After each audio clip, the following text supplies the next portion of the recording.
Alright, you lot. Today we're tearing through FaZe Swagg's pity party, his so-called message to Activision, a full rant about Warzone being broken. From same twonk who streams it almost daily and helped turn it into this mess in first place. Hypocrisy.exe. Crashed. Let's begin.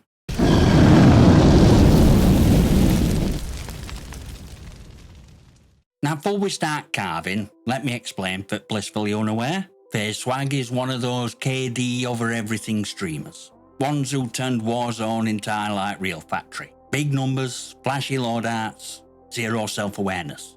He tells kids to chase high stats like it's gospel, and then act surprised when those same kids start cheating just to keep up. Why is everyone sweating and hacking? Cost sunshine. Folks like you made casual gameplay extinct. He's not just a player.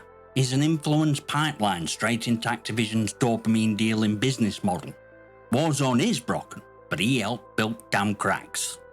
Now look, I'm not going to sit here and defend Activision like they're doing a bang-up job. They're not. They've got a QA, outsourced stability checks to interns with caffeine addictions, and they treat live updates like a bloody roulette wheel. But you, Swag, you're not shocked by this. You live in it. You profit off it. You built a whole-ass empire reacting to very chaos you pretend to be above. But let's talk about devs. Ones whose work gets shat on every update. You think they're a problem? You think poor bastard in QA who flagged this bug a week before release is to blame? Nah, lad.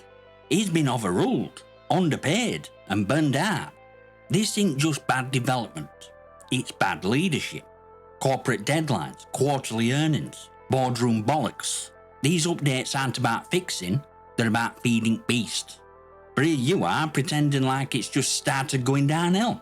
Nah, mate. It's been sliding since you were farming clips with broken guns yelling, "This is meta!" You're not a victim at chaos, you're bloody ambassador. And here's real kicker. While you mourn about lag and crashes, you're still dragging thousands of players into mess with you. Drop a like, comment below. For what? For being gaslit into booting a game that doesn't even function properly half the time. Servers are fucked. Updates are a joke. And Activision's entire dev process looks like it was managed by a hungover intern juggling flaming spreadsheets. But you're not player caught in storm. You're influencer dancing in rain and selling umbrellas made of cheesecloth. Next time you get kicked off servers mid-stream, don't post a YouTube video crying about it. Log off. Cause only thing more broken than this game is your credibility. Here's where delusion its peak altitude. Swag starts mourning that casual solos have replaced regular solos. At that point, you're really babying the fan base. No, you plank. You murdered it. Let's get one thing straight. Core modes are casual. You want sweaty, hyper-competitive gun skill or go on bullshit? Let's do it. It's called ranked. Use it. But now, Swag wants to stomp casuals in core lobbies. Call it content. And then act surprised when Activision tries to stop daily slaughter with bot backfill. Cause average player, ones who work full-time job and don't treat Warzone like a career choice, they don't give a shit about KD or loadout metas. They want a game that works, rewards the time and don't drop them in a 1v1 against caffeine-riddled, slide-cancelling, G-Fuel sweating demigod with a VPN and daddy issues. And what do people like Swag say to them? Get good. Or worse, don't play. I'm all for the casual mode, right? I do understand it. I understand the concept of it, the player retention. Casual just wants to come home, they shoot a couple bots, they feel like the man. But when you start replacing like regular modes with casual modes, I think it's just corny. Personally, I think it's just not good. But that's the thing. Those core modes, they're bleeding out. Lobbies are empty. Players are leaving cause you lot turned every casual match into a damn highlight reel gauntlet. You've ruined what casual even means. You're not angry bots are in solos, you're angry you can't fight bots yourself without looking like a fraud. You want your thumbnails, your 30 kill games, your comment section full of teenage worshippers who think a 6.2 KD means you understand game design. And let's not ignore deeper rot. You've spent years conditioning your audience to believe being average is a failure. You've helped build a player culture where cheating is seen as a solution, not a disgrace. If a 15-year-old installs aimbot just to not get wiped in the third match, that's not on Activision, that's on people like you, Swag. Because you basically told them if they weren't top fragging, They weren't worth watching. Now you're panicking because games adapting to save players you helped drive out. Bots? They're not problem. They're a patch over a bullet wound. And bullet came from chamber you loaded with every top 5 loadouts you need right now video you've ever made. You can't demand retention while complaining that player base is being babbied. That's not coddling, that's damage control. So here's a radical fucking idea. If you want core mods to survive, stop turning them into content farms. Stop encouraging sweats. Stop feeding need to win or uninstall. Because this isn't about bots, it's about balance. And second you made performance price or entry, you made cheating feel like cost of survival. And this next bit, pure gold. Swagg's in full meltdown mode, rattling on about lag, dev errors, and server fuckery, again. And then shares this absolute banger. Okay. We found out they make the hacks. Okay. The game in between they weren't in. That game we were lagging and they were back in it. And they then gave us the answer on how to fix the lag that's happening. Let that sink in. Hackers fixed lag. Mate, you're not making a point, you're delivering a eulogy. What you actually just said is, black market community has better devs than company I've built my entire fucking career worshipping. And here's kicker. Those hackers, they're not just random script kiddies with cheap menus and TikTok channels. Some of them, ex-Call of Duty devs. People who built this system. People who know exactly how to exploit spaghetti code Activision leaves behind. And they're making more money now selling ESP wall hacks to desperate kids than they ever made coding foliage animations for Al Mazrah. You think Ricochet's fighting back? Nah, mate. Ricochet's like a damp sock thrown at a tank. The man's 60,000 accounts. Tweet about it like it's fucking Olympic medal. We did it, guys. 60k gone. Cool. And what about 60k new ones that'll be back by tea time? You think that bandwave does alt except farm impressions for social media manager? You think Activision gives a shit as long as those accounts are buying new skins and battle passes before getting banned again? They're selling to enemy. And you, Swagg, you're not just collateral damage, you're part of business model. You keep hyping up game, keep bringing new eyes, keep convincing people it's still worth diving into, even as it drowns in cheaters, lag and dev negligence. Your fucking lighthouse calling ships in, except islands on fire, seas full of sharks, and lighthouse is held together with blue tack and copium. And what really cooks my brain is that you actually respect these cheat devs more than game devs.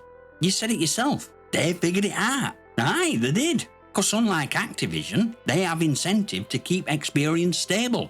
If hacks don't work, money dries up. Meanwhile, Activision, they've already got your money. They don't need to fix shit. They just need to pretend they're trying. Bandwave's a theatre. Ricochet's marketing. Cheating's another revenue stream, dressed in fake outrage and community updates. But you're still logging in. You're still uploading. Still giving Activision every reason to ignore this problem. You want to make a point, Swagg? Stop playing. Stop promoting. Tell your audience to uninstall for a week. See how fast server lag gets fixed then. But nah, you won't do that, because this is all just content to you. You're not exposing a problem, you're repackaging it for clicks. Then we hit content cycle meltdown. Swagg starts mourning that new map, Area 99, vanished like his self-awareness. They probably spent a year and a half working on that map, just gone forever. Yeah, Swagg, because that's what seasonal content does. It comes in, it gets milked, and then it fucks off before it clogs up playlists like a chicken nugget in a jet engine. That map were built to generate mid-season spike, to give people like you shiny new thumbnail to slap insane update on before returning to resurgence with same loadout you've used since Verdansk 2020. You think Activision's gonna keep old mods and maps around just in case someone wants to revisit them? No chance. That's server space, dev bandwidth, and QA work that could be dumping into next season overpriced blueprint pack. But then, Renkum's clash tantrum. Who is queuing it to clash? Mate, probably no one. That's point. They rotate these mods to test engagement. It's not about what you or I want, it's about numbers, retention, queue tags. They drop a weird mod in, see if anyone plays it, and when it bombs out of the Modern Warfare 3's campaign, they quietly bin it. You think they're keeping buybacks off playlists because they hate you? Nah, lad. It's cost not enough for your fans played it when it mattered. They do look at data. They do look at metrics. But what they don't do is listen to Twitter. They don't care how many clips you post saying, "No, buybacks what go," because they already did bring it back. And half of you twats still queued into Resurgence anyway. And while you're there crying over at playlist order like it's political scandal, They have Battle Royale casual above Battle Royale. What are we doing? I'll tell you what we're doing. We're watching exact fucking company you've promoted for years prioritise money over mode variety. And now that content cycle ain't bending to your preferences is throwing your toys out at pram. Swag, mate, this ain't new. This is every season. It's limited time engagement bait dressed as innovation. It's FOMO wrapped in bullshit. And you don't want better content. You want content you can monetize. Buybacks ain't sacred to you. It's convenient. It's good for kills. Good for thumbnails. Good for your content funnel.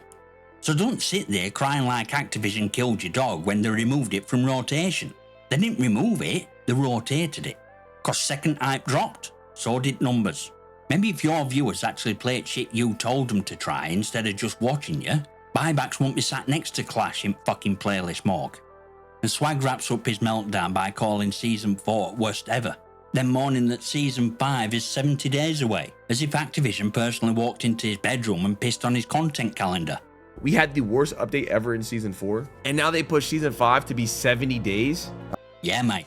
That's called a live service drip feed. Same treadmill you've been sprinting on for years, pretending it's a theme park ride. But it's true. You don't want more content. You want just enough to keep thumbnails rolling, clips flowing, kids clicking. You rinsed Season in 4 days, dropped your top 5 meta loadouts, posted your Warzone broken again, live streamed every gun, glitch, and godforsaken playlist, and now you're bored. 70 days is too long? No. You just blew your entire content load in a week, mate. That's not Activision pacing problem. That's your addiction. You've turned Warzone into fast food, quick content, shallow engagement. Get in, get views, get out. So when content ain't constant, you start chewing up walls like a fucking lab rat with withdrawal symptoms. And here's the worst part. Burnout? Contagious. You've built an audience with same dopamine loop baked in. They're not players anymore, they're consumers. If they don't have so much shiny every Tuesday, they think game's dead. But who made that normal? Who set that tempo? Who turned no update this week into a red alert thumbnail and 12-minute rage vlog? You did. And now, you're trapped in very grind you sold. Cause if you stop playing, numbers dip. And if numbers dip, Activision won't fly you out, won't send you that early build, won't pretend you matter. So instead you complain, publicly, loudly, emotionally, but never with real action. You'll never say, maybe we should stop playing, cause that'd take guts, and you've got sponsorships to maintain. So here's your fucking reality check. Game's cooked, servers are dogshit, content's holler. For as long as you keep showing up, Activision don't have to fix a fucking thing. They need to put love back into the game. Nah, mate, you need to take your fucking hands off it. Join Discord, follow on X. Consider a channel membership if you're tired of watching streamers cry about state of a game they still bloody play for 40 hours a week. Smash like it, subscribe, drop your comments and questions below. Tell me if you agree, tell me if you don't, or tell me what gun Swag will moan about next while still equipping it for clicks. I'll see you next time, you magnificent.